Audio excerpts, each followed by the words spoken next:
Having loved those who were in the world, Jesus loved them to the end. Amen.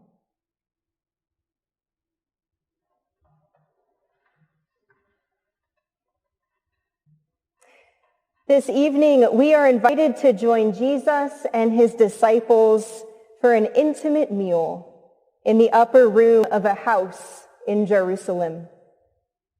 The sun has set and the light in the room has dimmed. There is warm laughter and chatter. People recline around a low table, leaning against one another or propped up on their elbows.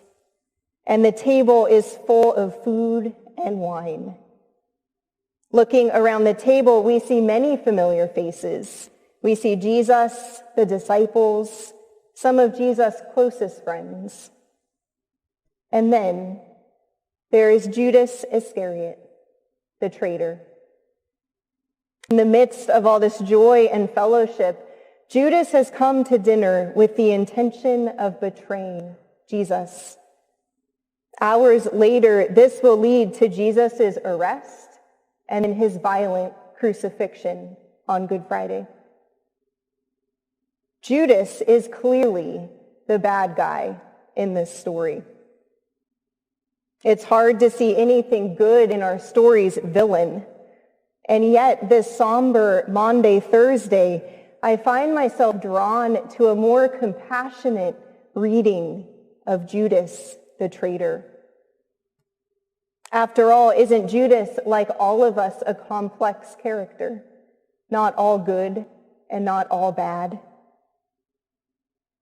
And doesn't he illuminate something to us about our own human condition?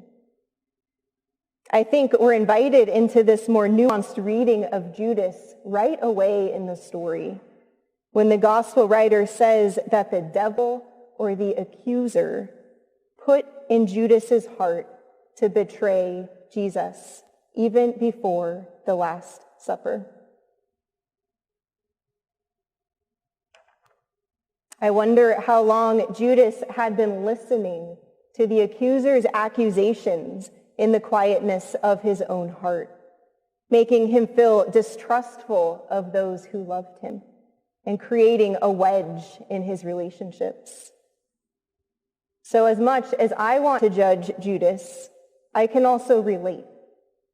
I've heard that voice of the accuser in my own mind and my own heart, not just once, but many times throughout my life, and even many times throughout one day.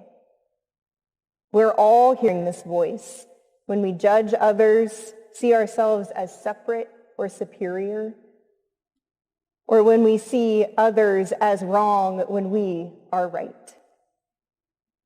And sadly, Judas shows us that listening to these accusations only leads to death. As the story continues, Jesus is arrested and condemned. And Judas is so overcome with guilt and seized with remorse that he goes away to a desolate place and hangs himself. Judas has listened to the accuser's accusations one last time. And this time they were against himself. It's a dark ending to Judas's story, but it didn't have to be this way. At the beginning of our gospel reading, it also says, having loved those who were in the world, Jesus loved them to the end. This includes all of Jesus' disciples, and it includes Judas, the betrayer.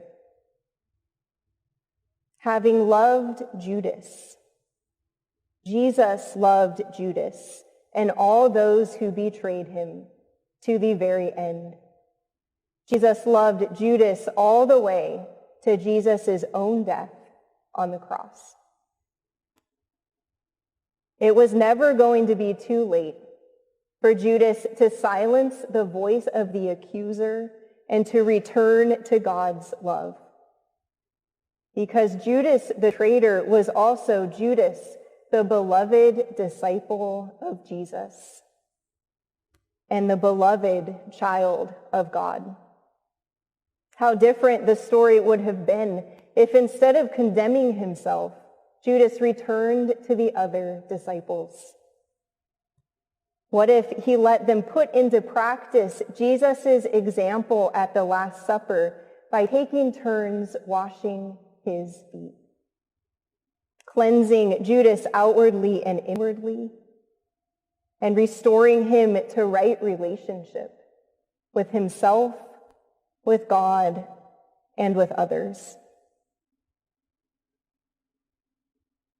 Every day and every moment of our lives, we have a choice to listen to the voice of the accuser that separates, judges, and condemns, or to listen to the voice of love that reminds us of our belovedness, that calls us children of God, that tells us we are one with all of God's children. And just like Judas, it is never too late for us to return to God's love, to be forgiven, to be healed, to be raised to new life in Christ. So may we each hold fast to our Easter promise that having loved you who are in the world, Jesus will love you to the very end. Amen.